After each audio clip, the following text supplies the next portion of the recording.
नमस्कार दोस्तों, स्वागत है आपका हमारे YouTube चैनल पर जिसका नाम है परीक्षिता एकेडमी। आज हम बात करने वाले हैं फिर से आधुनिक भारत के इतिहास के अंतर्गत राष्ट्रीय स्वतंत्रता आंदोलन में गोलमेज सम्मेलन के बारे में, और इसके साथ ही हम बात करेंगे सविनय अवज्ञा आंदोलन पार्ट 2 के बारे में। ये किस प्रकार से शुरू हुआ और किस प्रकार से इसको स्थगित किया गया। आपको बताना चाहेंगे कि राष्ट्रीय स्वतंत्रता आंदोलन की सीरीज़ का यह हमारा 17 लेक्चर है। इसके पहले जो है हम 16 लेक्चर्स को अपलोड कर चुके हैं, जिसमें हमने स्टार्टिंग से जो है राष्ट्रीय स्वतंत्रता आंदोलन अर्थात हमारे नेशनल फ्रीडम मूवमेंट के बारे में विस्तार से चर्चा की है। दोस्तों, अगर आप भी किसी कॉम्पिटिटिव एग्ज़ाम की प्रिपरेशन कर रहे हैं तो आपके लिए हमारा जो यूट्यूब चैनल प्लेटफॉर्म है काफ़ी मददगार साबित होगा। इसीलिए आपसे हम उम्मीद करते हैं कि आप हमारे इस यूट्यूब चैनल को सब्सक्राइब करें, और अगर आपको हमारा वीडियो पसंद आता है तो आप इसे लाइक और शेयर ज़रूर करेंगे। इसके साथ ही आपसे कहना चाहेंगे कि अगर आप किसी प्रकार के सजेशन हमें देना चाहें तो आप कमेंट सेक्शन में जाकर जो है हमें बता सकते हैं। तो चलिए हम स्टार्ट करते हैं और बात करते हैं फ्रीडम मूवमेंट के बारे में। तो हम जैसा कि जानते हैं कि हम फ्रीडम मूवमेंट को 6 चरणों में पढ़ रहे हैं, जिसमें से हमने 1, 2, 3, 4, 6 जो है को बैक टू बैक सीक्वेंस में समझ लिया है। अब हम जो है गांधी युग के बारे में पढ़ रहे हैं। गांधी युग भी अपने आप में काफ़ी बड़ा है। हमने यहाँ पर गांधी जी की भी शुरुआत से चर्चा की है, काफ़ी इम्पॉर्टेंट इनके द्वारा किए गए आंदोलन या प्रोग्राम थे, तो उनके बारे में भी हम जो है सीक्वेंस में बैक टू बैक चर्चा कर रहे हैं। तो ये सारी चीज़ें हम हमारे प्रीवियस लेक्चर्स में देख चुके हैं। इसके अलावा हम जो है ये वाली हम अभी जो है रेड जो आप देख पा रहे हैं इस वाले टॉपिक पे है। देन इसके बाद हम फिर से बैक टू बैक इन सारे टॉपिक्स को जो है ख़त्म करेंगे। तो इसी के साथ हमारा राष्ट्रीय स्वतंत्रता आंदोलन जो है समाप्त हो जाएगा। तो चलिए अब हम बिना टाइम वेस्ट करे बात करते हैं गोलमेज सम्मेलन के बारे में। गोलमेज का नाम ही है राउंड टेबल, अर्थात एक मीटिंग होती है, बातचीत होती है कुछ इस प्रकार से कि ये टेबल लगी हुई है और यहाँ पर सब सीट लगी हुई है, बैठ के बातें कर रहे हैं, इसीलिए इसको गोलमेज सम्मेलन कहा गया है। हालांकि इस प्रकार के सुझाव जो है मोतीलाल नेहरू के द्वारा जब उन्होंने स्वराज पार्टी की स्थापना की थी चित्तरंजन दास के साथ, तब उन्होंने सजेशन दिया था कि हमें इस प्रकार से गोलमेज जो है सम्मेलन करना चाहिए अपने जो प्रमुख मुद्दों को लेकर। बात के समय पर जो है ये पुरजोर काफ़ी होता गया इस बात की ओर कि हमें जो है गोलमेज सम्मेलन आयोजित करना चाहिए। तो अब हमारे इतिहास में हमें गोलमेज सम्मेलन पढ़ना है, तो गोलमेज सम्मेलन क्यों आयोजित किए गए अंग्रेज़ों के द्वारा। तो आपको बताना चाहेंगे कि जो साइमन कमीशन है इसकी रिपोर्ट 2 भागों में प्रकाशित हुई थी, 10 जून और 24 जून 1930 को, और इस रिपोर्ट पर डिस्कशन करने के लिए, ठीक है, साइमन कमीशन की रिपोर्ट तथा असंवैधानिक मुद्दों पर चर्चा करने हेतु जो है गोलमेज सम्मेलनों का आयोजन किया गया था। अब गोलमेज सम्मेलन जो है 3 आयोजित किए जाते हैं, जिसको हम बोलते हैं गोलमेज सम्मेलन 1, 2 एंड 3। अब जो प्रथम गोलमेज सम्मेलन, तो हम पहले तो गोलमेज सम्मेलन के बारे में जनरल सी चर्चा कर लेते हैं। तो अगर एग्जाम में आपको पूछा जाए कि गोलमेज सम्मेलन क्यों आयोजित किया गया, तो सिंपल सी बात है, आपका आंसर है, आपको दिमाग में रखना है कि सरकार ने साइमन कमीशन की रिपोर्ट तथा संवैधानिक मुद्दों पर चर्चा करने हेतु गोलमेज सम्मेलन का आयोजन किया था। और गोलमेज सम्मेलन कहाँ आयोजित किया गया था, तो लंदन में किया गया था। हम एक बार देख लेते हैं। आयोजन स्थल इसका सेंट जेम्स पैलेस लंदन था। उद्घाटनकर्ता थे ब्रिटिश सम्राट जॉर्ज प्रथम, और तत्कालीन जो अध्यक्ष थे उसके उस समय के तत्कालीन ब्रिटिश प्रधानमंत्री थे जो कि थे रेले मैकडोनाल्ड। ओके, रेले मैकडोनाल्ड उसके अध्यक्ष थे। तो ये गोलमेज सम्मेलन के बारे में नॉर्मल सी बातचीत थी। अब हम बात करते हैं प्रथम गोलमेज सम्मेलन की। तो सबसे पहले हम जानेंगे कि जो इसका आयोजन है वो नवंबर 1930 से जनवरी 1931 के बीच में किया गया था, ठीक है, अर्थात 1-2 महीने का था। अब प्रथम गोलमेज सम्मेलन में हम तत्कालीन भारत की परिस्थितियाँ आपको समझाए, तो जो है राष्ट्रीय स्तर पर जो है आप सब जानते हैं सविनय अवज्ञा आंदोलन चल रहा था। गांधी जी ने जो है 12 मार्च 1930 से दांडी यात्रा प्रारंभ की थी, और 6 अप्रैल 1930 को दांडी पहुंचकर उन्होंने नमक कानून को तोड़ा था। तो सिंपल सी बात है, अप्रैल से जो है सविनय अवज्ञा आंदोलन चल रहा है, और फाइनली सविनय अवज्ञा आंदोलन स्थगित कब हुआ था ये भी हमने आपको बताया था। तो लगभग 1 साल बाद अर्थात 5 मार्च 1931 को मार्च 1931 की बात कर रहे, ध्यान से सुनिएगा, जो है गांधी जी ने सविनय अवज्ञा आंदोलन स्थगित किया था। गांधी इरविन समझौते के तहत। अब यहाँ पर प्रश्न आता है कि मार्च 1931 में जो सविनय अवज्ञा आंदोलन चल रहा था, तो हम बात कर रहे हैं प्रथम गोलमेज सम्मेलन की, तो सिंपल सी बात है कि इस दौरान हमारे भारत में सविनय अवज्ञा आंदोलन का संचालन हो रहा था। कांग्रेस के बड़े नेता जो है जेल के अंदर बंद कर दिए गए थे जो है ब्रिटिश सरकार के द्वारा। तो सिंपल सी बात है, कांग्रेस इसमें सम्मिलित नहीं हुई होगी। तो बिल्कुल आपको यही चीज़ें याद रखनी है कि सविनय अवज्ञा आंदोलन के मद्देनजर जो है अधिकतर कांग्रेसी जेल में थे, इसलिए इन्होंने सम्मेलन में भाग नहीं लिया। अब सम्मेलन में भाग किन किन ने लिया, तो इसका ध्यान रखिएगा। मुस्लिम लीग ने भाग लिया, हिंदू महासभा, उदारवादियों ने, दलित वर्ग ने तथा भारतीय रजवाड़ों ने सम्मेलन में भाग लिया था। कुछ प्रमुख नेताओं के आपको नाम बताए तो तेज बहादुर सप्रू, श्रीनिवास शास्त्री, मोहम्मद अली, मोहम्मद शफी, आगा खान, फजलुल हक, मोहम्मद अली जिन्ना, होमी मोदी, एम.आर. जेकर मुझे, और ये एक्चुअल में भीमराव अंबेडकर है। ठीक है, भीमराव अंबेडकर, सुंदर सिंह मजीठिया इत्यादि जो है सम्मेलन में भाग लिए थे। अब यहाँ पर एक क्वेश्चन आया था एक बार पीएससी में कि वह कौन व्यक्ति था जो कि तीनों गोलमेज सम्मेलन में भाग लिया था, तो वो थे भीमराव अंबेडकर। ठीक है, आप ध्यान रखना, दलित वर्ग की ओर से इन्होंने इसमें भाग लिया था। कांग्रेस ने इसमें भाग नहीं लिया था क्योंकि वो किसमें व्यस्त था, अपने सविनय अवज्ञा आंदोलन में। केटी पॉल ने गोलमेज सम्मेलन में भारतीयों ईसाइयों का प्रतिनिधित्व किया। जो भारतीय ईसाई थे उनका प्रतिनिधित्व किया था किसने, केटी पॉल ने। और टोटल जो है 89 डेलीगेट्स थे, प्रतिनिधि जो थे टोटल 89 थे। ठीक है, तो आपको प्रथम गोलमेज सम्मेलन के बारे में इतनी बातें याद रखनी है। जो प्रथम गोलमेज सम्मेलन था उसका जो मुख्य आधार था, जनरली जो प्रतिनिधि जितने भी भाग लिए थे वो सभी ब्रिटिश सरकार के प्रति निष्ठा तथा उनके स्वशासन संबंधी विचार थे, अर्थात उनके प्रति जो है अपनी निष्ठा प्रकट करना चाहते थे, इसलिए इन्होंने भाग लिया। हालांकि मूल रूप से जो है इसका कुछ ठोस तर्क या इसका कंक्लूजन निकल के नहीं आ पाया क्योंकि बड़ा राजनीतिक संगठन था कांग्रेस उस समय जो इसमें भाग नहीं लिया था। ठीक है, तो 19 जनवरी 1931 को बिना किसी वास्तविक उपलब्धि के सम्मेलन जो है समाप्त हो गया था। अब हम बात करते हैं द्वितीय गोलमेज सम्मेलन की, अपने आप में काफ़ी इंपॉर्टेंट है। द्वितीय गोलमेज सम्मेलन की बात करें तो हम जानते हैं दिल्ली समझौता, जिसको गांधी इरविन समझौते के नाम से जाना जाता है, जो 5 मार्च 1931 को हुआ था। कांग्रेस के एकमात्र प्रतिनिधि के रूप में गांधी जी सम्मिलित हुए, क्योंकि जब समझौता हुआ था, जब गांधी जी ने सहमति व्यक्त की थी कि ठीक है हम गोलमेज सम्मेलन में भाग लेंगे और हमारे जो मुख्य मुद्दे हैं उन पर डिस्कशन करेंगे। गांधी जी अच्छा, पहले तो दोस्तों आपको ये बताना चाहेंगे कि गोलमेज सम्मेलन ये कब आयोजित हुआ था। वो वाला सम्मेलन 1930 का माना जाता है प्रथम, तो ये वाला जो सम्मेलन है मूल रूप से 1931 का हुआ था, 1930, 31, 32। ठीक है, अब ये वाला जो गोलमेज सम्मेलन है ये सितंबर 1931 से दिसंबर 1931 तक चला था। ठीक है, तो ये याद रखिएगा, सितंबर 1931 से दिसंबर 1931 तक ये सम्मेलन जो है चला था, क्योंकि आपको पता है मार्च में जो है गांधी जी रिहा हो गए थे, फिर बाद में उन्होंने यहाँ पर जाने की सहमति व्यक्त की थी और वो सम्मेलन में सम्मिलित हुए थे।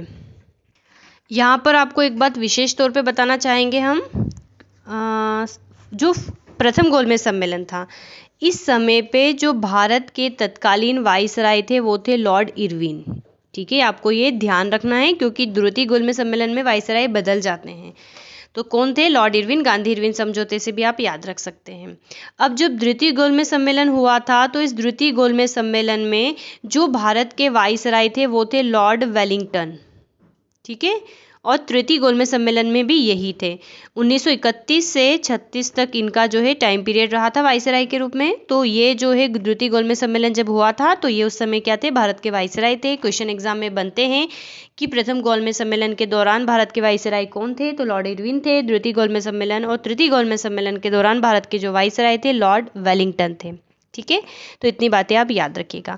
अब हम बात करते हैं गांधी जी की, क्योंकि दूसरे सम्मेलन में गांधी जी जो है लंदन गए थे और इन्होंने द्वितीय गोलमेज सम्मेलन में भाग लिया था। तो गांधी जी जिस जहाज़ से गए थे उस जहाज़ का नाम था राजपूताना जहाज।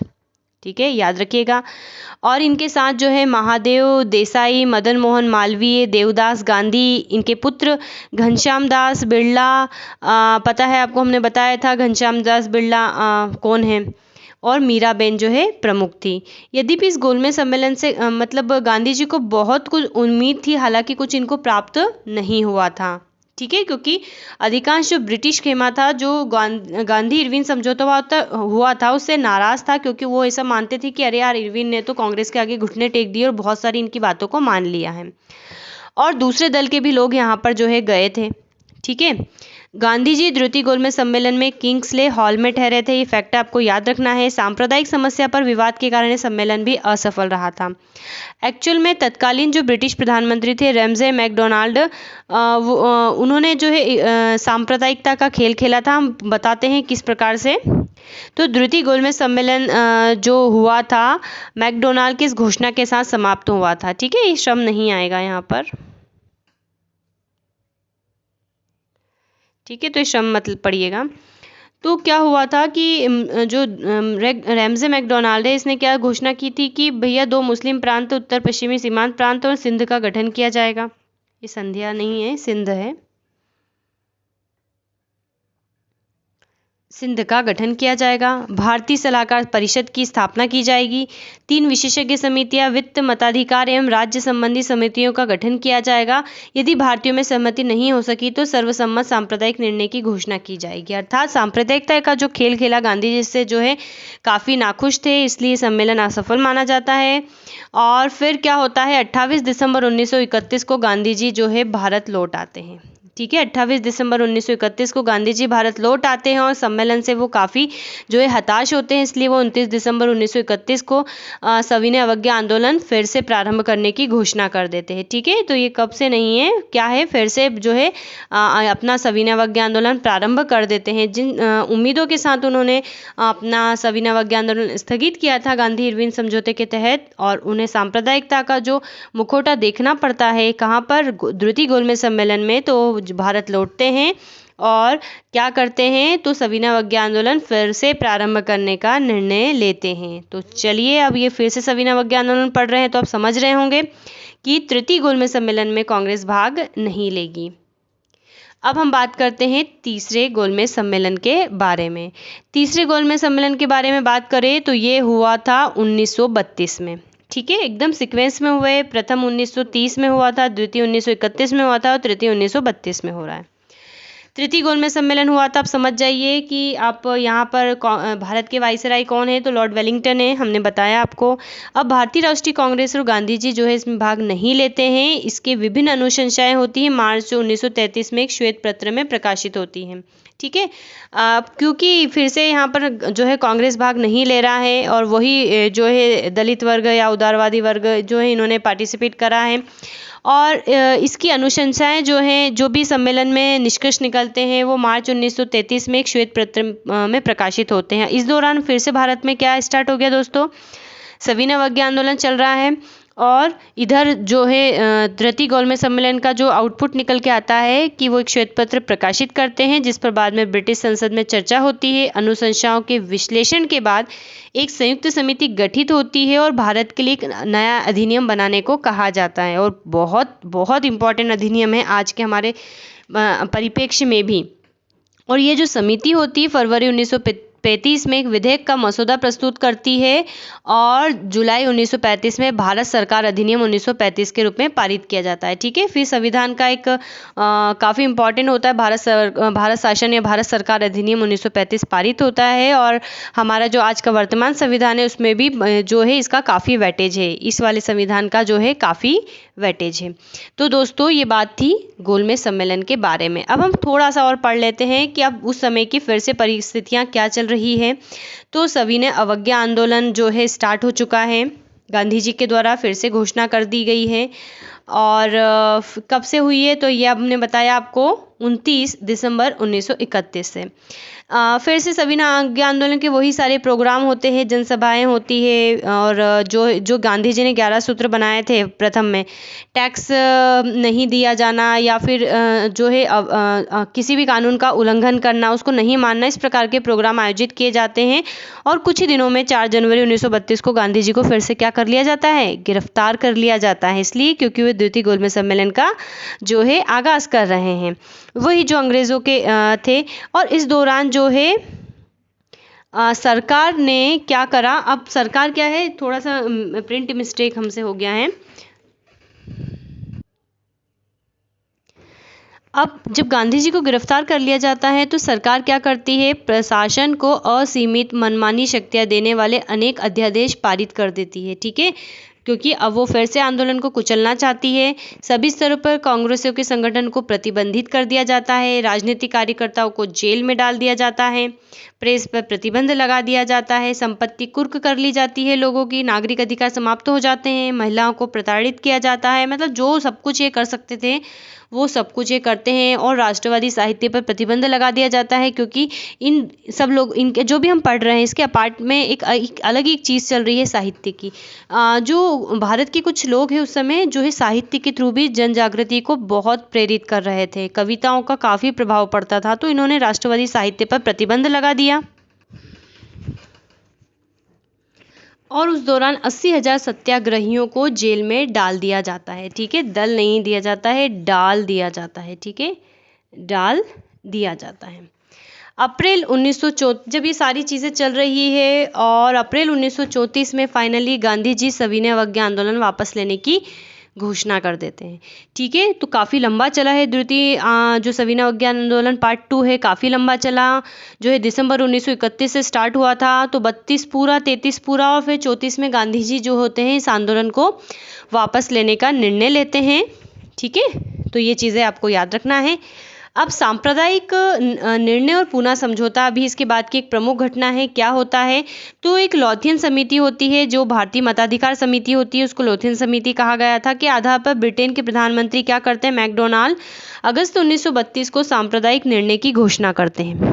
ठीक है, क्या करते हैं, अगस्त 1932 को सांप्रदायिक निर्णय की घोषणा करते हैं। और इसमें क्या है, दलित वर्ग जिन्हें 78 सीटें दी गई थी सहित अल्पसंख्यकों को लिए एक पृथक निर्वाचन क्षेत्र सीटें आरक्षित करते हैं। ठीक है, इनको एक अलग, जैसे मुस्लिमों को 1909 के पार्लियामेंट्री सुधार में दिया गया था, उसी प्रकार दलित वर्ग को भी क्यों है एक सेपरेट इलेक्टोरेट देने की ये घोषणा करते हैं, जिसके कारण जो है गांधी जी काफ़ी नाराज़ होते हैं। और ये इसके प्रतिरोध में, क्योंकि वो उनका मानना था कि उपनिवेशवादी जो शासन है वो फूट डालो राज करो की नीति कर रहा है और हिंदू धर्म से दलितों को पृथक कर रहा है, क्योंकि दलित वर्गों को एक अलग जो है इस प्रकार का हक देने से जो छुआछूत वाला जो गांधी जी मानते थे कि जो छुआछूत की प्रथा समाप्त नहीं होगी, तो वो जो है इसके लिए आमरण अनशन प्रारंभ कर देते हैं। वो क्योंकि जेल में ही होते हैं, हमको पता है ना, गांधी जी इस दौरान गिरफ्तार कर लिए गए हैं। क्योंकि जब 1931 में द्वितीय गोलमेज सम्मेलन से वो आए थे, वो नाखुश थे, तो क्या हुआ था, वो क्या करते, द्वितीय सविनय आंदोलन स्टार्ट करते हैं और उनको जनवरी 1932 में जो है गिरफ्तार कर लिया जाता है। ठीक है, गांधी जी को जनवरी 1932 में गिरफ्तार कर लेते हैं। गांधी जी क्या है, जेल में है, उनको जैसे ही पता चलता है तो वो क्या करते हैं, आमरण अनशन प्रारंभ कर देते हैं। और गांधी जी का ये सबसे पहला आमरण अनशन होता है। गांधी जी कई प्रयोग करते हैं, हमने देखा है कि किस प्रकार से उनका पहला सत्याग्रह, उनका पहला जो है अनशन देखा हमने, और ये आमरण अनशन है, अर्थात मृत्यु तक अनशन जो है वो स्टार्ट कर देते हैं। तो फिर क्या होता है, पुनः समझौता होता है, जो कि स्वर्ण हिंदुओं तथा दलितों के बीच होता है। इसके लिए जो है भीमराव अंबेडकर दलितों की तरफ से बात करते हैं और कुछ मुद्दों पर सहमति व्यक्त करते हैं। अब चूंकि अब हम पूना समझौते को यहाँ पर नहीं समझ रहे हैं, ठीक है, अगर आप चाहते हैं कि नहीं हमें पूना समझौता के सारे पॉइंट्स जानने हैं तो आप हमारा टेलीग्राम चैनल को ज्वाइन कर सकते हैं, जिसमें हम पूना समझौता के सारे पॉइंट्स को करवा देंगे। यहाँ पर जनरल से हमने एक चीज़ें बताई है आपको, जिससे कि कन्फ्यूज़न नहीं होगा। और इस प्रकार से क्या होता है, गोलमेज सम्मेलन और सविनय अवज्ञा आंदोलन पार्ट 2 के बाद जो है थोड़ा सा गांधी जी के आंदोलन विराम अवस्था में चले जाते हैं, लेकिन इस दौरान जो है गांधी जी रचनात्मक प्रक्रियाओं में भाग लेते हैं।